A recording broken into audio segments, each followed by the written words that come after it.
morning. Good morning or good evening to all of you. May I share my screen?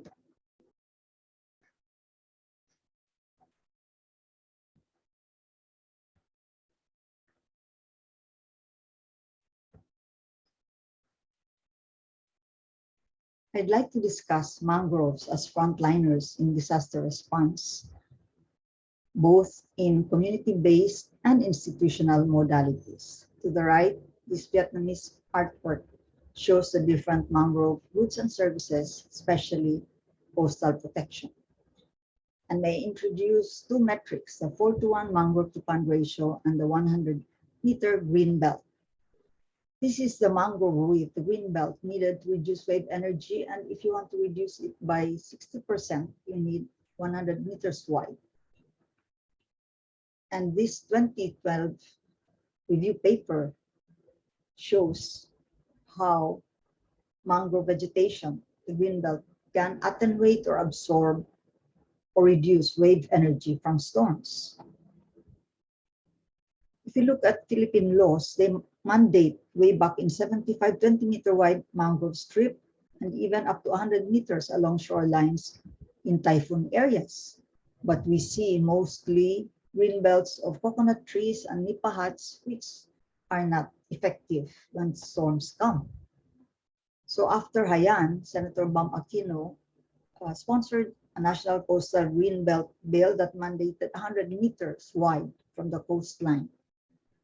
Something like this in Ahoy, Iloilo, this is 150 meters, whereas most of the country is 0 to 5 meters. So what has happened to the bill? It was sponsored in the lower house by Congressman Patocabi, who was assassinated, and it has had various versions pre-COVID, but no passage to now. Next, we have a 2008 paper in Science, which looked at the different uses and services of mangroves, depending on mangrove area, the values being in millions of US dollars. And we looked for the point where we'll have maximum value from a given mangrove, and this is at 8 out of 10 square kilometers, or 80 to 20, or 4:1 ratio. So here we see the maximum net present value, but in the Philippines, we have a 1:1 ratio right now. Instead of the 4:1, clearly we need to rehabilitate mangroves through three mechanisms: seafront and seagrass planting and reversion of abandoned ponds. Here we see seafront planting, 1 million propagules by 7,000 volunteers, but the mangroves planted were the wrong species, Rhizophora, compared to Avicennia marina in nature. So no wonder, after 4 years, less than 2% survival of these mangroves. Secondly, we have seagrass planting, which is also institutional by the government agencies, the National Breeding Program, but on seagrass beds. And this is an ecological scandal, because what will happen to the seahorses, the siganids, sea turtles, and the dugongs? They will disappear. This is from our poster.